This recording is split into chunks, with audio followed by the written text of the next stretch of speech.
Ikalawang Kronika, Kabanata 20. Dumating ang panahon na nilusob ng mga Moabita, Amonita at ilang Meyunita si Jehoshaphat. Nabalitaan niya na isang malaking pangkat mula sa Edom ang sumasalakay sa ibayo ng lawa at nasa Hazazon Tamar na tinatawag ding En-Gedi. Nabahala si Jehoshaphat at humingi siya ng patnubay kay Yahweh. Iniutos niya na mag-ayuno ang lahat ng mamamayan ng Huda. Nagtipon-tipon ang buong Huda upang humingi ng tulong kay Yahweh. Dumating sila buhat sa iba't ibang lungsod. Tumayo si Jehoshaphat sa harap ng mga taga-Huda at Jerusalem na nagtitipon sa bagong bulwagan ng templo. Nanalangin siya, "O Yahweh, Diyos ng aming mga ninuno at ng buong kalangitan, kayo po ang namamahala sa lahat ng bansa at ikaw ang may lubos na kapangyarihan. Kaya walang maaaring lumaban sa inyo. O Diyos namin, ikaw ang nagpalayas sa mga taga rito upang ibigay ang lupain ito sa bayan mong Israel magpakailanman. Ginawa ninyo yon ayon sa inyong pangako kay Abraham na inyong kaibigan. Dito nga sila tumira at itinayo nila ang templong ito upang dito kayo sambahin. Sabi nila, kung may masamang mangyari sa amin, tulad ng digmaan, baha, salot o tagutom, haharap kami sa templong ito upang humingi ng tulong sa inyo, sapagkat dito kayo sinasamba. Tatawag kami sa inyo, papakinggan ninyo kami, at ililigtas sa panahon ng aming kagipitan. Ngayoy sinasalakay kami ng mga kawal mula sa Amon, Moab, at sa kaburulan ng Edom, mga lugar na hindi ninyo ipinahintulot na pasukin ng mga Israelita nang umalis sila sa Ehipto, kaya sila'y hindi nawasak. Ngayoy ito po ang iginanti nila sa amin. Sinalakay nila kami at nais palayasin sa lupaing ito na ipinamana ninyo sa amin. Ikaw po ang Diyos namin. Parusahan ninyo sila. Hindi namin kayang labanan ng ganito karaming hukbo. Hindi po namin alam ang aming gagawin. Sa inyo lamang kami umaasa." Samantala, lahat ng kalalakihan ng Huda kasama ang kanilang mga asawa at anak ay dumulog kay Yahweh. Ang espiritu ni Yahweh ay lumukob kay Jahaziel na anak ni Zacarias, apo siya ni Binayas na anak ni Jeiel, na apo naman ni Matanias, isa sa mga Levitang anak ni Asaph.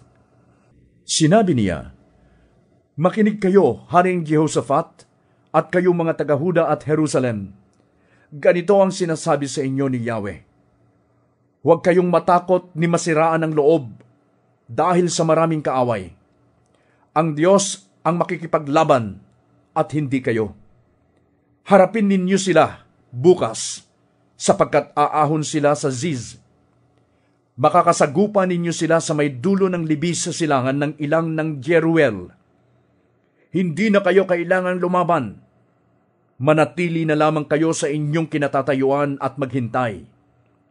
Makikita ninyo ang pagtatagumpay ni Yahweh para sa inyo. Kaya hindi kayo dapat matakot ni masiraan ng loob.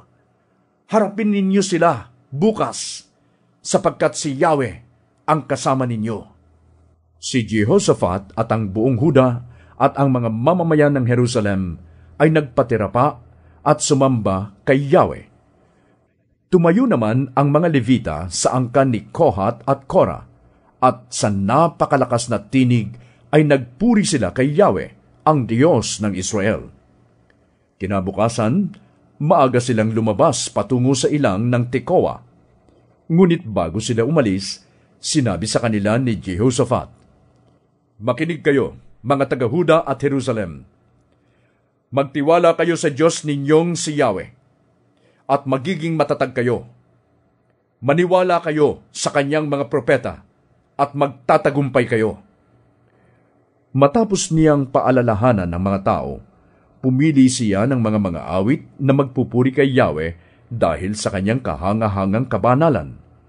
Inilagay niya ang mga ito sa unahan ng hukbo at habang daay umaawit. Purihin si Yahweh, pag-ibig niya ay tunay, laging tapat kailanman. Nang marinig ng mga kaaway ang awitan, ginulo sila ni Yahweh. Dahil dito, sila ang nagkagulo. Ang sinalakay ng mga Amonita at Moabita ay ang kasama nilang taga-Edom at nilipol nila ang mga ito. Pagkatapos, sila ang nagpatayan. Umakyat ang mga taga-Huda sa tore na nasa disyerto at nagmanman sa mga kaaway. Wala silang nakitang nakatakas. Lahat ay patay na nakahandusay sa lupa. Napakaraming nasamsam ni Jehoshaphat at ng kanyang mga kasama. Halos hindi nila madala ang nasamsam nilang kawan, mga kagamitan, damit at maraming mahalagang bagay. 3 araw nila itong hinakot, ngunit sa sobrang dami ay hindi nila nakuhang lahat. Nang ika-4 na araw, nagtipon sila sa isang libis at nagpuri kay Yahweh. Kaya simula nooy tinawag na Libis ng Beraka ang lugar na iyon. Sa pangunguna ni Jehoshaphat, umuwi na ang lahat ng mga taga-Huda at Jerusalem. Tuwang-tuwa sila dahil sa tagumpay na ipinagkaloob sa kanila ni Yahweh.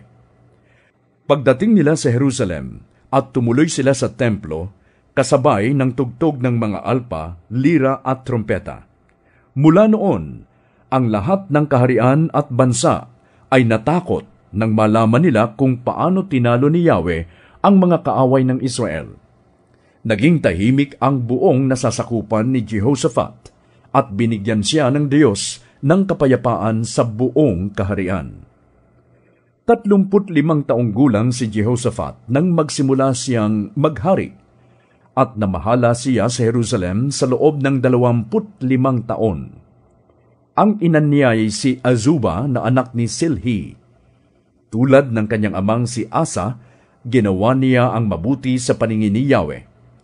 Gayunman, nanatili pa rin ang mga dambana ng mga pagano. Hindi pa lubusang nanumbalik ang mga tao sa Diyos ng kanilang mga ninuno. Ang iba pang ginawa ni Jehoshaphat, buhat sa simula hanggang wakas, ay nakasulat sa kasaysayan ni Jehu na anak ni Hanani, na bahagi ng Aklat ng Kasaysayan ng mga Hari ng Israel.